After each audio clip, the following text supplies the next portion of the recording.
Bonjour à toutes et bonjour à tous, bonne année, excellente année à vous, plein de bonnes choses, et quant à moi je vais attaquer 2023 en vous parlant des films de 2022. Un petit bilan de ce qui s'est passé au cinéma en 2022, en sachant que j'ai également fait un bilan série 2022 qui est également disponible sur la chaîne. Pas de top, pas de flop, je vais simplement vous parler de 10 films qui m'ont plus ou moins marqué en 2022, dans le bon comme dans le mauvais. Donc c'est parti, on perd pas plus de temps, commençons avec le premier film.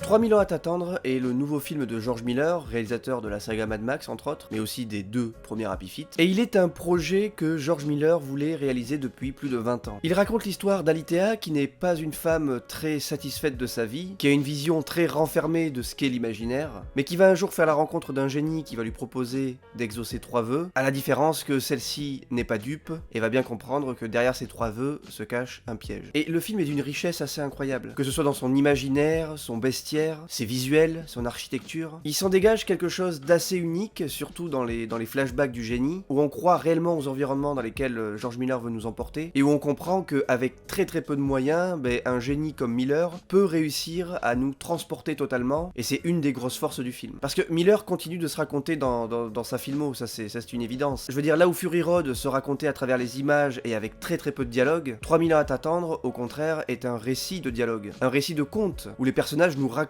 des histoires. Et d'ailleurs, ces personnages sont magnifiquement interprétés par Idris Elba et Tilda Swinton, qui ont une alchimie assez incroyable. Il faut saluer leurs prestations. Le personnage de Tilda Swinton, c'est un peu un personnage qui a perdu foi en ce qu'est l'imaginaire, en ce que ça peut apporter. C'est un personnage qui est seul, qui souffre d'un divorce récent, qui souffre de ne pas avoir d'enfant. Elle est emprisonnée par un espèce de rationalisme qui l'empêche d'être libérée justement de cette peur de l'autre. Elle est dans ce qui est simplement concret, et elle n'essaye pas d'aller plus loin, jusqu'à sa rencontre avec le génie. L'obsession de Miller, c'est la solitude, c'est ce qu'il traite dans ses films, dans Mad Max, dans Happy Feet, et aussi dans 3000 ans à t'attendre. Évidemment, dans le film, on va souvent se demander si tout ceci est réel ou non. Et c'est tout le principe du film, justement. On a ce plan où on a un avion qui atterrit à Istanbul, et les roues de l'avion vont faire une transition avec les roues du chariot du personnage de Tilda Swinton. Et il n'est pas impossible de se dire qu'à ce moment-là, à partir de ce plan, tout ce qu'on va voir est imaginé par ce personnage, et n'a jamais eu lieu. Mais ça, évidemment, la question reste en suspens. Pourtant, c'est quelque chose qui n'est pas forcément impossible parce que le personnage souffre d'une solitude extrême et pourrait s'inventer cet alter ego de génie pour se sentir moins seul. En dehors de ça, le film est incroyable et on va pas bouder son plaisir devant. C'est un vrai pur divertissement comme sait le faire George Miller. On est face à une espèce de bizarrerie, une espèce d'ovni dans le paysage hollywoodien actuel et malheureusement ça se confirmera au box-office puisque le film fera un bid énorme. Aujourd'hui malheureusement les spectateurs ne sont plus tellement prêts à voir ce genre de film. Et c'est malheureux parce qu'on a besoin de ce genre de film, on a besoin de ce genre d'auteur pour continuer à nous proposer quelque chose de réel, quelque chose qui fait sens avec le cinéma, qui raconte quelque chose à travers le cinéma, qui n'est pas qu'un scénario, mais une véritable histoire qui se raconte aussi à travers une imagerie incroyable. Donc voilà, 3000 ans à t'attendre, si vous ne l'avez pas vu, si vous êtes passé à côté, eh bien n'hésitez pas parce que le film est top.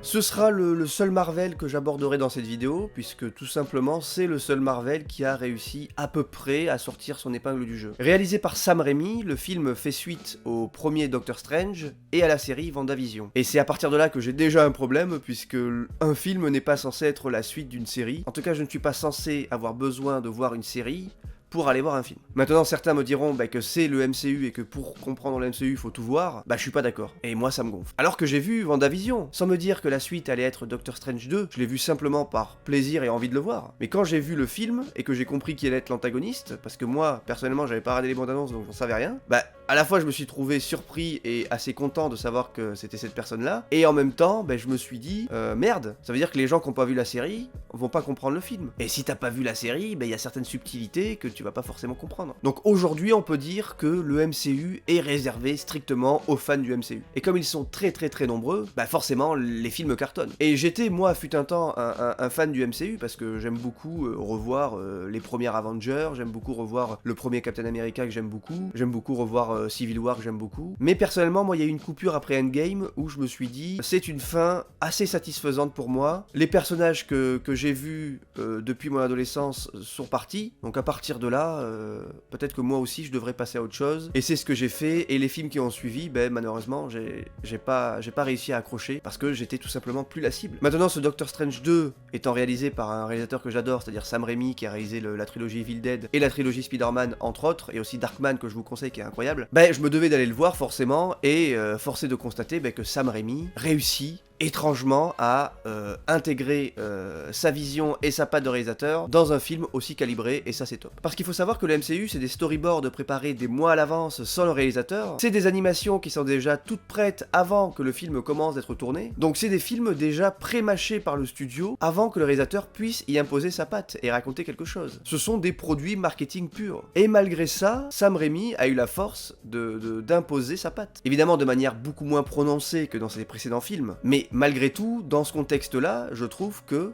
on reconnaît Sam Raimi. Dans la manière dont il va insérer ces transitions, qui sont beaucoup plus fluides et qui sont beaucoup plus cohérentes que dans la plupart des films de cette franchise, mais aussi dans ses caméos, dans sa manière de filmer l'action, dans sa fluidité, et à travers une utilisation des décors qui, pour une fois, sert l'intrigue. Et ça, c'est plutôt cool. Grâce à tout ça, on passe un très bon moment devant ce film. On a une caméra qui vit au sein du MCU, enfin. Et moi, je veux voir Sam Raimi encore longtemps dans le MCU. Je veux voir Sam Raimi réaliser Blade, je veux voir Sam Raimi réaliser Avengers, je veux qu'il y ait des mecs comme Sam Raimi qui prennent la barre de ce genre de film, pour au moins y ajouter ce petit truc en plus qui fait qu'on se retrouve pas devant un simple blockbuster lambda et chiant quoi. Ça reste un simple blockbuster, mais il a au moins le mérite d'être efficace, grâce à la mise en scène de Sam Raimi. Donc on a un vrai plaisir régressif qui vient se dégager de tout ça, et on sort de la salle avec un sourire aux lèvres. Il y a une imagerie que je trouve assez jolie pour le coup. Par exemple, il y a cette scène de traversée de différents univers qui est assez incroyable, avec différentes textures, avec des décors riches, avec de l'animation, avec de la 3D pure. Rien que ce simple moment, il met à l'amende tout ce qui a été fait dans le précédent Spider-Man par exemple, qui traitait lui aussi du multivers, mais simplement pour nous réintroduire des personnages vieillissants qu'on avait déjà vus avant quoi. Il y a aussi des symboliques dans ce film, je veux dire par exemple la montre brisée de Stephen Strange, c'est ce qu'il est à travers tout le film. Je veux dire, on nous l'introduit avec un reflet dans cette montre brisée qui représente beaucoup de choses pour lui, qui représente la vie à côté de laquelle il est passé, à travers un amour qu'il a perdu, et pendant tout ce film il va se trimballer cette montre comme il se trimballe justement ce mal-être, avant d'enfin la réparer à la fin du film, pour nous faire comprendre que le personnage est enfin en paix avec lui-même. Et ça, bon Dieu, ça paraît tout con dit comme ça, mais dans un film de ce genre, c'est pas quelque chose qu'on voit souvent. Donc voilà, Doctor Strange, The Multiverse of Madness, c'est un film plutôt cool. C'est le meilleur film Marvel de l'année 2022. Et si vous êtes un peu réticent du MCU mais que vous aimez Sam Raimi, n'hésitez pas à y jeter un coup d'œil. Buzz l'éclair, c'est une déception pour plusieurs raisons.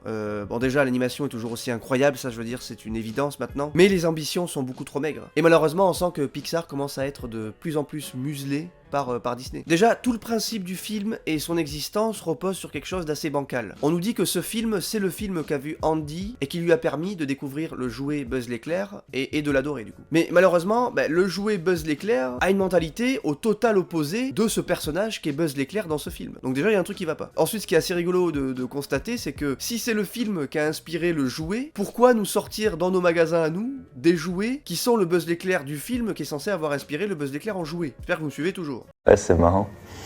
Et c'est dommage parce que le film commence assez bien, je trouve. Il y a une vraie maîtrise de l'action déjà, et il y a un traitement assez tragique du personnage de Buzz qui passe totalement à côté de sa vie à cause de sa mission. Et à cause du fait qu'il soit totalement borné, il va perdre tous ses amis, tous ses repères, et va vivre dans un espèce d'échec qui va le détruire mentalement. Donc on a 20 premières minutes de film qui sont totalement poignantes, qui sont au niveau de ce que peut justement nous offrir Pixar en termes d'émotion. Parce que Pixar nous a toujours habitués à des concepts. C'est la force de Pixar, je veux dire Là-haut, vice versa, Coco, tout ça ce sont des concepts de films dans lesquels ils arrivent à y intégrer une certaine émotion, en faisant vivre leurs personnages dans une animation incroyable, mais aussi avec un scénario hyper poignant. Et ici donc on a ces 20 premières minutes qui sont dans la continuité de ce que faisait Pixar avant, mais une fois qu'on a passé ces 20 minutes, on se retrouve avec un film totalement lambda, avec des personnages secondaires ultra clichés et pas du tout intéressants, où on sent qu'ils sont écrits par des gestionnaires pour simplement cocher des cases et vendre plus de jouets, et donc on se retrouve avec un film qui n'est pas mauvais en soi, mais qui est totalement lambda, et ça n'est pas à ça que nous a habitués les studios Pixar. Là on a un film purement marketing, on le sent. Disney veut surfer sur le succès de Toy Story, qui aurait dû s'arrêter déjà en 2010, et comme comme ils ne savent plus vraiment quoi faire, eh bien ils vont faire justement ce film dans le film, un prétexte de plus pour faire découvrir l'univers Toy Story aux jeunes générations, ce qui n'est pas forcément une mauvaise chose, mais avec un film très bancal et qui n'est pas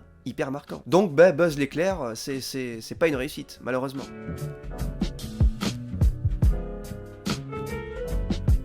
Autant le dire tout de suite, Elvis pour moi, c'est le film de l'année. Baz Luhrmann, qui est un réalisateur très excentrique, très controversé de par sa mise en scène totalement folle, a ici trouvé son sujet de prédilection. Un sujet qui était fait pour lui. Qui d'autre pouvait mettre en image la folie Elvis? Il va mettre toute l'extravagance d'Elvis au service de sa mise en scène, et ça va nous offrir un biopic totalement unique. Il y a beaucoup de biopics musicaux depuis assez longtemps, mais c'est vrai que depuis Bohemian Rhapsody et son succès, ça enchaîne. Mais à chaque fois, ça le fait de manière différente, et ça c'est cool. Rocketman par exemple proposait une espèce de comédie musicale, et là ce Elvis, à travers sa mise en scène, raconte l'ascension et la chute du King avec une vraie force de l'image, et en faisant vivre les scènes de musique qui sont tout aussi incroyables grâce à la magnifique prestation d'Austin Butler qu'on a pu apercevoir dans Once Upon a Time in Hollywood de Tarantino, et qui ici prouve qu'il est un futur grand sur lequel on devra compter dans les années à venir, et qui j'espère sera multiplement récompensé grâce à ce rôle. Le film veut se raconter à travers le point de vue du colonel, qui est l'impresario d'Elvis, et donc l'antagoniste de cette histoire, puisque c'est lui qui causera sa perte. Et le colonel commence le film en nous disant « Non, non, c'est pas moi le méchant, c'est vous », en parlant de nous, les spectateurs et les fans d'Elvis. Il nous dit que c'est son amour pour nous qui l'a poussé à aller trop loin, qui est évidemment pas forcément vrai, en tout cas il y a de la nuance, mais je trouve ça assez couillu de commencer comme ça, et de faire de ce colonel le narrateur de cette histoire, même si le concept ne sera pas forcément poussé jusqu'à son paroxysme, puisque le film ne va pas complètement embrasser le point de vue du colonel, vu que justement le film va se positionner du côté d'Elvis, et donc contre le colonel. Le film va aussi proposer des scènes de chant et de concert assez conséquentes, mais qui vont raconter véritablement quelque chose. La scène où Elvis se produit à Las Vegas et chante Suspicious Mind, oui je sais, mon accent anglais est pourri, et où on a en parallèle de cette prestation le colonel qui est en train de littéralement vendre son poulain au patron de l'hôtel à Las Vegas, et où les paroles de cette chanson disent littéralement que Elvis est coincé et qu'il ne peut plus s'en sortir. Mais non seulement ça fait un parallèle sur le fait qu'Elvis est en train de perdre pied et de perdre le contrôle, mais ça met aussi en avant les mal-être du colonel, qui est un homme totalement rongé par la cupidité et par l'avidité, qui est dépendant au jeu d'argent, et qui fera tout, même briser le destin d'un jeune homme comme Elvis, pour pouvoir subvenir à ses besoins maladifs. Cette scène, c'est littéralement Elvis qui signe un contrat avec le diable, et qui le fait à travers sa prestation, sans même s'en rendre compte. Et c'est là qu'Austin Butler est grand, puisqu'il offre une certaine sensibilité à son personnage. Et pourtant, c'est là aussi où ça aurait pu basculer, à travers sa prestation, parce que beaucoup aujourd'hui connaissent Elvis à travers ses parodies quasiment, à travers ses sosies. Et donc avec cet imaginaire qu'entoure ce véritable personnage mythologique, ça n'a pas dû être évident de pouvoir se l'approprier sans rentrer dans la caricature justement. Et Austin Butler est à la frontière de cette caricature, notamment quand il reprend sa voix, à travers sa gestuelle, son regard de braise, mais ne dépasse jamais cette frontière, et en plus parvient à être ultra crédible. Il fait d'Elvis cet aigle de toute beauté, qui n'a rêvé que d'une chose, c'est s'envoler, mais qui sera coincé dans une cage dorée, et dompté par son mentor, qui sera un homme mauvais, qui ne fera que se servir de lui, et le museler tout au long de sa vie. Baz Luhrmann va mettre en avant un Elvis ultra starifié, ultra clinquant. Il aurait pu, comme les autres biopics, se dire on va justement déconstruire ce personnage et en faire quelqu'un de lambda. Sauf qu'Elvis n'est pas quelqu'un de lambda. Et durant tout le film, quelles que soient les situations, Elvis reste ce personnage ultra mythique, dont l'aura éblouit chaque scène. Le fait que durant ses débuts de carrière, Elvis se produise dans des foires, ça n'est pas anodin, puisqu'Elvis, à ce moment-là, est littéralement une bête de foire. Elvis, à travers justement cette manière de bouger quasi extraterrestre, à travers ces tenues folkloriques que personne n'a jamais vues, à travers ce maquillage que personne n'a jamais vu, à travers ce personnage qu'il s'est construit et qui dénote complètement de l'être humain lambda, il est littéralement une bête de foire. Donc on a un biopic qui raconte vraiment quelque chose, et ça c'est plutôt cool. On a aussi un biopic qui prend des libertés sur la véritable histoire, mais comme tous les biopics. Je vous avoue que quand Bohemian Rhapsody est sorti, que les gens critiquent le fait que le film prenne des libertés sur la véritable histoire de Mercury et de Queen, pour moi ça n'avait aucun sens, puisqu'un biopic va récupérer une base d'histoire réelle et la remodeler pour raconter quelque chose à travers la mise en scène. Donc on peut ne pas aimer certains biopics à cause de cette mise en scène, mais ne pas aimer un biopic parce qu'il n'est pas fidèle à l'histoire originale, je trouve que ça n'a pas de sens. En tout cas là, contrairement à Bohemian Rhapsody, personne n'a rien eu à redire, et c'est pas plus mal. Et d'ailleurs, Elvis est beaucoup mieux maîtrisé que Bohemian Rhapsody, ça on va pas se mentir. Donc voilà, Elvis c'est un grand film, c'est pour moi le meilleur film de l'année, donc si vous ne l'avez pas vu, n'hésitez pas. On enchaîne avec un autre biopic et une autre icône américaine. Le film se positionne comme un biopic, mais n'en est pas tellement un, puisqu'il est adapté du livre Blonde, qui est une biographie ultra romancée de la vie de Marilyn Monroe. Et ce film, qui s'appelle également Blonde, est la preuve qu'un biopic doit parfois tordre la réalité pour raconter quelque chose et pour s'accaparer un sujet qui est propice à son époque. Le réalisateur, Andrew Dominik, a voulu raconter une sorte de conte de fées horrifique où le personnage de la petite fille orpheline va complètement se faire consumer par son rôle de princesse et d'icône hollywoodienne. Donc le film n'est pas un biopic, ne raconte pas l'histoire vraie de Marilyn Monroe, ou plutôt devrais-je dire de Norma Jean, qui est le véritable nom de Marilyn Monroe. Le film, justement, raconte Marilyn Monroe, raconte le mythe Marilyn Monroe. Et c'est pour ça que le film va reprendre ces images mythiques qui ont fait encore aujourd'hui le succès de la jeune actrice, et qui restent ancrées dans l'inconscient collectif, et toutes ces scènes vont justement être replacées dans un contexte totalement horrible, où elles ne sont qu'un rêve derrière le véritable cauchemar que vit l'actrice. Pendant tout le film, le personnage de Norma Jean va être seule. Littéralement, à travers la mise en scène, on va la représenter comme étant seule. Elle va plus d'une fois se retrouver face à son personnage de Marilyn Monroe, notamment quand elle va voir ses films au cinéma à travers les avant-premières, et dans ces moments-là, elle va littéralement se sentir oppressée par ce personnage qu'on a créé pour elle, où Marilyn Monroe, sur l'écran géant, va complètement manger le cadre et va la surpasser de loin, effaçant totalement ce qu'est littéralement et véritablement la jeune femme Norma Jean. Cette jeune femme qui n'a plus aucun contrôle sur sa vie, sur ses choix, qui n'est qu'un objet pour les autres hommes de cette industrie et pour tous les spectateurs du monde entier. Et c'est là où la mise en scène est importante, parce qu'elle va être totalement hallucinatoire. On va passer de la couleur au noir et blanc, du format 2.35 au 1.33, et le tout va être sublimé par des effets de ralenti, par des incrustations numériques totalement hallucinatoires, ce qui rend l'esthétique du film totalement unique,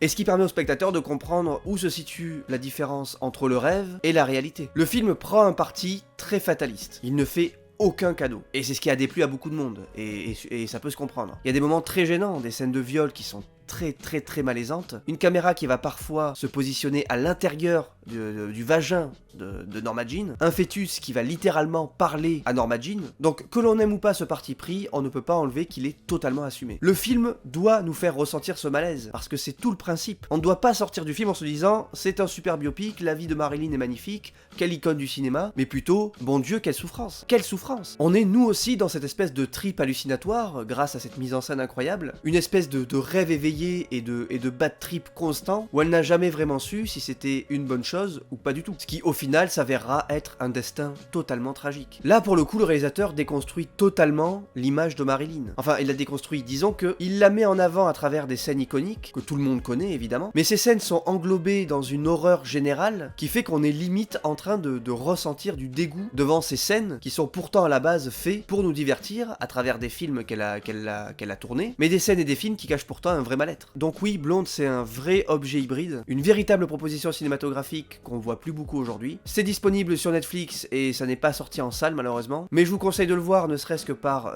l'objet cinématographique en lui-même et cette mise en scène totalement incroyable, et aussi la prestation magnifique d'Anna de Armas. Nope est le troisième film de Jordan Peele. Et après Get Out et Us, il avait fait grand bruit à Hollywood et on savait qu'on pouvait désormais compter sur un nouveau réalisateur de talent. Nope, lui, n'est pas sans défaut. Il y a plein de choses qui vont pas, mais malgré tout, il prouve avec ce film qu'il est un véritable auteur du cinéma. Je pense qu'aujourd'hui, on peut aisément le comparer à Shyamalan ou encore Carpenter, dans la manière qu'il a de construire des univers totalement différents en fonction des films, mais malgré tout des univers qui se rejoignent, avec de vrais concepts, de vraies histoires originales, et un amour évident du cinéma. Jordan Peele, c'est un enfant de la pop culture, c'est un mec qui a grandi avec Spielberg, avec Cameron, et donc il fait un cinéma forcément rempli de références. Dans Nope par exemple, on peut y retrouver certains aspects des Dents de la Mer, à travers ce monstre qu'on ne voit jamais, mais qui est une véritable menace. Et là où par exemple, avec Les Dents de la Mer, on avait peur de l'eau, Jordan Peele avec Nope veut nous faire avoir peur du ciel. De cette menace inconnue qui peut surgir à tout moment, mais que personne ne verra venir. Nope, ça raconte l'histoire d'un frère et d'une sœur qui vivent dans un ranch en Californie. Un ranch qui leur permet d'élever des chevaux, destinés à la fiction, que ce soit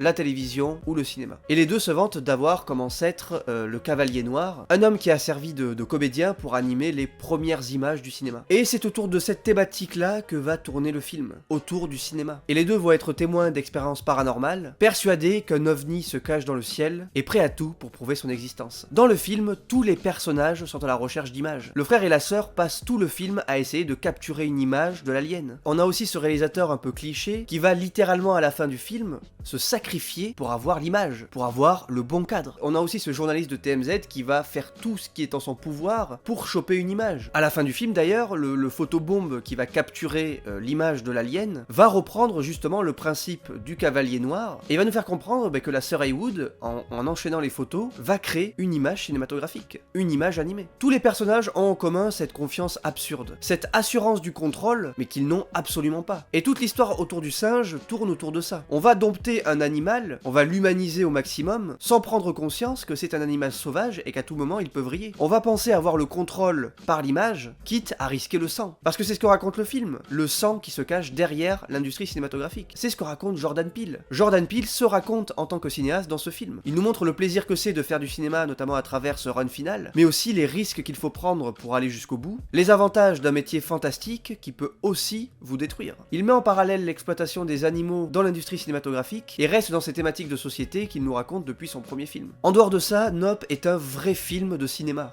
un film à voir au cinéma, un film grandiose. Et c'est ce qu'a voulu faire Jordan Peele. Il va puiser dans tous les genres qu'il aime, du western au cinéma horrifique, en passant par le fantastique. Maintenant, le concept peut paraître un peu foireux pour certains. Et c'est vrai que les personnages manquent de profondeur, on n'a pas énormément d'empathie pour eux parce qu'ils ne sont pas superbement bien développés, et le film tire un peu en longueur, on va pas se mentir. Mais en dehors de ça, c'est un véritable bon film, un vrai blockbuster de divertissement comme on n'en fait plus, et qui mérite le détour.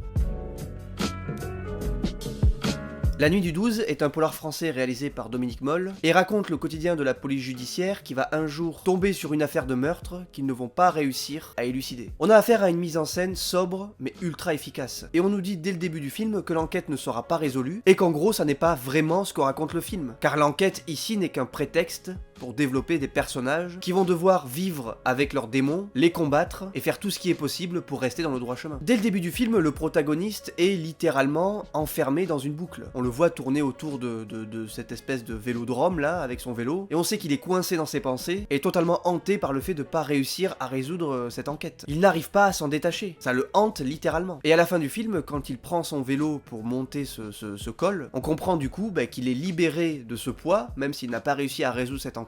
Il a réussi en tout cas à se faire une raison et à aller au-delà de tout ça. Le réalisme du film est assez glaçant. La scène de meurtre par exemple, c'est un moment ultra étouffant, alors que c'est très très simple, sans musique. Mais on sait à ce moment-là qu'il va se passer quelque chose. Et c'est très bien amené en termes de mise en scène. Le film m'a fait penser un peu à Memories of Murder de Bong Joon-ho, dans cette manière justement de mettre de côté l'enquête et de développer les personnages qui vont être l'acteur de cette enquête. Les comédiens sont très justes dans ce film, donnent vie à leurs personnages et on a beaucoup d'empathie pour eux. Il y a un vrai réalisme qui se dégage du film. On est à la limite du documentaire. Et pourtant, c'est un véritable objet du cinéma. Un véritable bon film français. Un polar de chez nous, comme par exemple l'année dernière Boîte Noire, qui a lui aussi su tirer son épingle du jeu. Donc, encore une fois, oui, le cinéma français c'est bien. Il n'y a pas que des comédies décérébrées, il y a aussi de bons polars, de bons films d'animation et de belles choses qui se dégagent de chez nous. On a de très bons réalisateurs en France. Et La Nuit du 12 s'inscrit dans ces grands films français de l'année. Donc si vous ne l'avez pas vu, n'hésitez pas. Ah, Sylvester Stallone, que dire? Vous connaissez mon amour pour ce bonhomme, mais il est vrai que là, ça commence à faire beaucoup quand même. Avec Le Samaritain, on va dire que Stallone assume enfin son côté super-héros et totalement indestructible, ce qu'il était dans la plupart de ses films, mais sans le côté justement super-pouvoir et hyper-puissance. Là au moins on sait, c'est acté, c'est un personnage indestructible. Et on a affaire à une énième histoire qui s'inspire de Rocky, où on a un mec des bas-fonds, ultra protecteur, que l'honneur et l'amour-propre a quitté, mais qui va réussir à dépasser sa condition en devenant le héros qu'il a toujours été au fond de lui, et en devenant un véritable symbole grâce à ses actes héroïques. Le problème c'est que le film se construit autour d'une trame totalement lambda, avec une réalisation qui ne raconte rien, et une histoire totalement prévisible. Je veux dire, l'espèce de plot twist, je l'ai vu venir au bout de 5 minutes de film, littéralement. Il y a aucune subtilité derrière tout ça. Il y a plein de moments qui sont pas expliqués, je veux dire, apparemment le héros, quand il est blessé, son corps se réchauffe, et il doit le refroidir avec de la glace, avec de l'eau froide, etc. Mais à aucun moment on sait pourquoi. Donc il y a aucun développement autour autour de ce personnage. Les effets numériques sont pas terribles du tout, c'est même assez mauvais. À un moment, Stallone est rajeuni numériquement et c'est horrible, genre c'est une cinématique de PlayStation 2. Je veux dire, avec ce qu'on fait aujourd'hui en termes de rajeunissement, je trouve ça abusé qu'on en soit là, quoi. Et c'est un peu dommage que Stallone continue à se rabaisser à ça, puisqu'à 76 ans, je pense qu'il pourrait passer à autre chose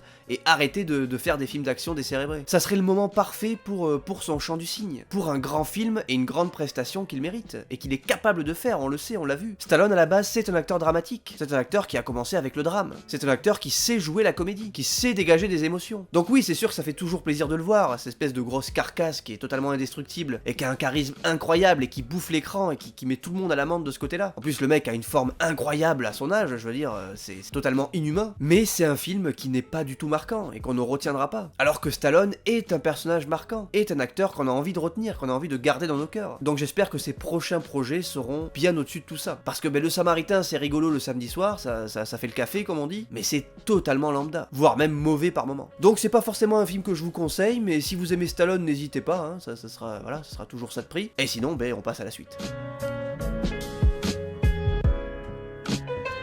Ah, ça va être compliqué celui-là. Quand je l'ai vu, j'ai balancé sur Twitter que c'était un nanar. Autant vous dire que les gens étaient pas très contents, et j'avoue que j'ai fait un peu de provoque, hein, c'est toujours rigolo. Mais malgré tout, il y a des moments dans le film où j'ai vraiment cru être devant un nanar. Un nanar, par définition, c'est un film qui ne sait pas qu'il en est un. C'est-à-dire que c'est un film qui se prend au sérieux, mais qui s'avère être totalement ridicule. Et le film, à travers sa direction d'acteur, est très souvent ridicule. Alors oui, effectivement, l'imagerie est magnifique. Je veux dire, c'est joli, il y a de très beaux plans, ça a été tourné en Islande, en Irlande, c'est très beau, y a pas de souci. Mais moi je suis désolé, j'arrive pas à m'arrêter qu'à ça. Je veux dire, Star Wars 8 c'est très joli aussi, hein. Pourtant ça raconte de la merde. Là on a un film qui se regarde en fait. On a un film qui sait qu'il est beau et qui du coup se contente de ça. Une coquille vide en gros. Donc le film reprend le principe d'Hamlet avec cette histoire de vengeance, très bien, y a pas de souci, c'est très bien. Mais alors excusez-moi, c'est un récit qui traîne en longueur pour quelque chose qui pourrait être réglé en littéralement 15 minutes. En plus de ça, le film fait déborder un récit qui est tangible sur le papier vers un fantastique qui n'est jamais réellement assumé sur le papier et qui est utilisé sans véritable signification et même parfois par paresse scénaristique. Après oui, le cinéaste sait s'y prendre quand il faut manier une caméra. Je veux dire, il y a de très beaux plans séquences de bataille qui sont assez cool, mais par contre, pour ce qui est de la direction d'acteur, il est totalement aux fraises. Je veux dire, tout le casting semble être en roue libre totale. Et moi, quand au bout de 10 minutes de film, il y a William Dafoe qui demande à un gamin viking de prouter pour devenir un vrai viking, à partir de là, je peux plus prendre le film au sérieux. C'est pas possible. On sent que toutes les comédiennes et les comédiens ont été dirigés comme au théâtre. Et le parti pris était sans doute d'avoir ce jeu très théâtral. Et le texte vient confirmer ça. Le problème, c'est que c'est pas du théâtre, c'est du cinéma. Et donc les dialogues totalement dénaturés et qui ne sont pas naturels, ça casse la dynamique du film. Et ça casse l'interprétation des acteurs, qui sont, je trouve, totalement à côté. Des acteurs qui s'avèrent pourtant être tout le temps justes dans les autres films. Que ce soit Nicole Kidman, Anna Taylor-Joy, et même Ethan Hawke. Donc c'est ce qui m'a beaucoup dérangé dans ce film, et c'est ce qui m'a complètement sorti du récit. Ces espèces de dialogues grandiloquents qui font sortir aux comédiens 36 000 phrases pour raconter que dalle, et des situations totalement nanardesques. Je veux dire, la scène entre Hamlet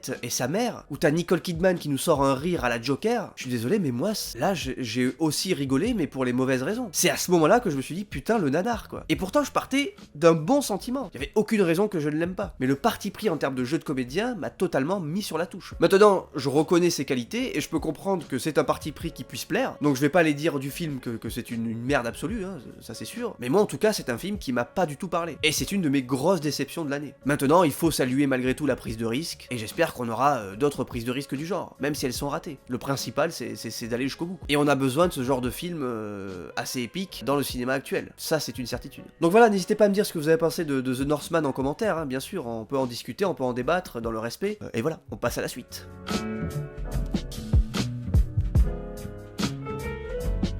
Et je vais terminer la vidéo avec sans aucun doute le film le plus attendu de cette année, et le film le plus attendu depuis 10 ans même, le second opus d'Avatar, La Voix de l'eau. Alors Avatar, La Voix de l'eau, qu'est-ce que ça raconte? Eh bien on est plusieurs années après la fin du premier, et Jake Sully vit paisiblement avec sa femme et ses enfants sur Pandora, mais les humains qui ont été chassés de la planète n'ont pas dit leur dernier mot, puisqu'ils vont revenir en force sur Pandora, non pas pour récupérer les ressources de la planète, mais pour s'y installer définitivement, car la Terre se meurt et qu'elle n'est plus habitable. On a donc une histoire qui qui fait écho à l'histoire du premier film, et c'est ce que beaucoup ont reproché justement à ce second opus, mais le cinéma ne se résume pas qu'à un simple scénario. Les spectateurs aujourd'hui malheureusement sont trop habitués à la culture de l'instant. Ils veulent des retournements de situations improbables, des apparitions et des caméos qui n'ont aucun sens, des choses faussement complexes qui les fait paraître pour des personnes intelligentes alors que pas du tout, et c'est pas ce que propose Avatar. Je veux dire, simple et simpliste sont deux choses totalement différentes. Avatar propose un scénario simple sur le papier, mais quand on creuse un peu, raconte beaucoup de choses en sous-texte. Ne serait-ce que le rapport à la famille par exemple. Ici, Jake Sully doit faire un choix cornélien entre sauver son peuple et sauver sa famille. Et tout le film va tourner autour de ce dilemme. Est-ce que Jake Sully a fait le bon choix? Est-ce que le meilleur choix c'est de fuir ses responsabilités, par peur de perdre ceux qu'on aime? Ou est-ce de combattre l'oppresseur et de s'en débarrasser une bonne fois pour toutes? Le premier Avatar s'inscrivait comme un récit initiatique, qui voyait Jake Sully découvrir un monde nouveau, une culture nouvelle, essayant de se l'approprier et de l'apprivoiser pour faire partie de ce peuple qu'on appelle les Na'vi. Le 2 va repartir de cette base, puisque Jake Sully, accompagné de sa famille, va devoir repartir de zéro et découvrir une nouvelle culture totalement différente, celle des peuples marins, la biodiversité qui peut s'en dégager, les espèces qui sont tout aussi importantes que les espèces dans la forêt, alors qu'en parallèle, l'antagoniste va vivre les étapes qu'a vécu Jake Sully dans le premier film. On a donc affaire à une première heure de mise en place, qui va installer son intrigue, va nous replonger dans cet univers, une deuxième heure qui est sous le signe de l'apprentissage, puisqu'on va découvrir ce nouvel univers maritime, et un Jake Sully qui va lui aussi devoir s'acclimater à ce nouveau mode de vie, et une troisième heure qui va répondre aux deux premières, en faisant monter les enjeux crescendo, en gagnant énormément en émotion, et en offrant des scènes d'action totalement spectaculaires. James Cameron a aussi un vrai rapport à la nature, ça on le sait. Dans le 1, c'est la biodiversité de la forêt qu'il fallait préserver. Et c'est à travers la destruction de l'arbre maison qu'il va réussir à nous émouvoir et à nous faire comprendre l'importance de cette biodiversité. Dans le 2, c'est les espèces sous-marines qui sont au cœur de cette thématique. On va assister à une scène de chasse qui va prendre son temps pour justement installer toute l'horreur de la situation et nous faire comprendre que l'être humain n'est qu'une espèce mercantile, avide d'argent et de sensations, et est incapable d'essayer de comprendre ce qui l'entoure. L'importance de l'harmonie qu'ont le peuple des Na'vi avec la nature, puisque eux, leur seul but, c'est de détruire et de rebâtir. Donc voilà, oui, on a un scénario simple, mais on a beaucoup de choses qui sont racontées à travers ce scénario. Beaucoup de thématiques puissantes qui sont mises en avant. James Cameron nous offre un blockbuster moderne, mais qui raconte des choses, qui divertit certes, mais qui ne laisse pas indifférent. Et c'est ce que devrait être chaque blockbuster hollywoodien. Le film jouit aussi de beaucoup de nouveaux personnages, qui sont très bien écrits et très bien interprétés. Le jeune fils Sully, par exemple, qui va souffrir d'une certaine solitude, constamment dans l'ombre de son grand frère, et qui va essayer de chercher du réconfort à travers la voie de l'eau et toute la symbolique qu'entoure ce peuple maritime. Kiri également est un personnage très intrigant et très intéressant et qui va sûrement être une clé majeure dans les prochains films. Et c'est assez incroyable de se dire que Sigourney Weaver, qui est une femme de plus de 60 ans, joue cette adolescente. C'est là où la technologie fait un grand pas en avant. Elle permet désormais ce genre de choses. Maintenant, je vais pas forcément m'attarder sur les effets spéciaux parce que c'est une évidence que le film est totalement incroyable. Déjà, le HFR 48 images secondes permet une fluidité qui est totalement dingue. On se rend même plus compte que ce qu'on est en train de voir, ce sont des images de synthèse. Et en plus de ça, ces effets numériques servent une sorte de contemplation qui offre au film une véritable poésie. Il y a des scènes sous-marines qui sont complètement marquantes. Parce que c'est ça surtout Avatar à la base. Avatar, ça se raconte à travers ses images. Avatar, ça se raconte à travers sa mise en scène. Avatar, c'est un spectacle visuel saisissant et qui remet en priorité et en avant ce que devrait être le cinéma, dégager des émotions à travers l'image et pas à travers les mots. Et encore une fois, le film a 10 ans d'avance et met à l'amende tous les autres blockbusters du genre. Ce que je pourrais lui reprocher, c'est peut-être son côté trop prévisible. On comprend à peu près ce qui va se passer dès le début du film. On comprend très vite qui est destiné à nous quitter. Et on comprend que quelqu'un doit nous quitter dans ce film pour faire avancer les personnages. La musique également, je la trouve beaucoup moins présente que dans le premier. Je trouve que pour ce genre d'œuvre, la musique devrait être ultra importante. Et là, pour le coup, elle est effacée au profit de l'image. Contrairement au premier, où la musique faisait partie intégrante du récit. Mais après, j'ai pas plus à reprocher que ça au film. Ça fait très longtemps qu'on l'attend, il a été maintes fois reporté à cause des problèmes du studio, à cause du Covid, mais on a enfin le droit, le privilège de voir Avatar au cinéma. Et je vous conseille pas de bouder votre plaisir. Allez au cinéma voir Avatar. C'est un spectacle unique en son genre. C'est pour ce genre de film que le cinéma existe, et qu'il doit continuer d'exister encore aujourd'hui. Le film est un carton, le démarrage est incroyable. Et à titre personnel, j'ai galéré à trouver des places, donc pour vous dire que tout le monde veut voir Avatar, et ça c'est plutôt cool. Je pense que les 3 suites qui vont arriver vont être totalement incroyables. Ça va monter crescendo et ça va nous offrir une des sagas les plus importantes du cinéma. Je veux dire, Avatar c'est un véritable phénomène. J'ai jamais vu un phénomène aussi important depuis la sortie du Seigneur des Anneaux. Les gens sont à fond devant Avatar, et même 13 ans après, les gens attendaient le film. Les gens sont au rendez-vous au cinéma. Donc ouais, Avatar c'est une réussite. Avatar c'est un bon film. Avatar c'est un excellent film. Un excellent divertissement. Et James Cameron prouve qu'il est encore le maître du blockbuster. Le Dorlo, dans 20-30 ans, il n'y en aura plus.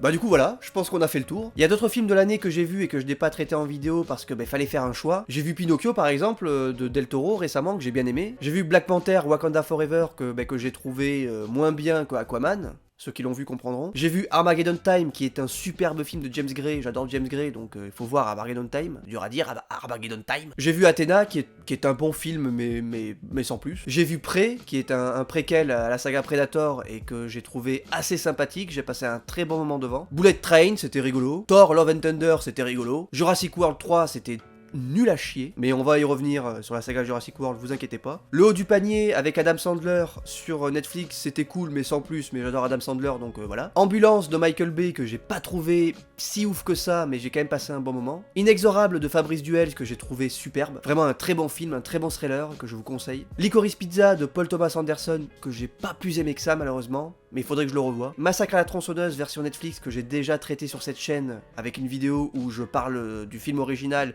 et de ce film-là en compagnie de Romain Oulès, je vous conseille d'aller voir la vidéo, c'est en description. Top Gun Maverick, que j'ai également traité sur cette chaîne. The Batman, que j'ai également traité sur cette chaîne. Et voilà à peu près pour ce que j'ai vu cette année en 2022, il me reste encore beaucoup de choses à voir, mais c'est toujours compliqué de trouver du temps pour aller au ciné et pour rattraper tous ces films-là. En tout cas, j'espère que cette vidéo vous aura plu. N'hésitez pas à me dire ce que vous pensez des films en commentaire et à me donner votre top et votre flop de l'année 2022, pourquoi pas. Et quant à moi, il ne me reste plus qu'à vous remercier, à vous inviter à liker et à partager cette vidéo, et à vous dire à très bientôt sur Réservoir Vlog.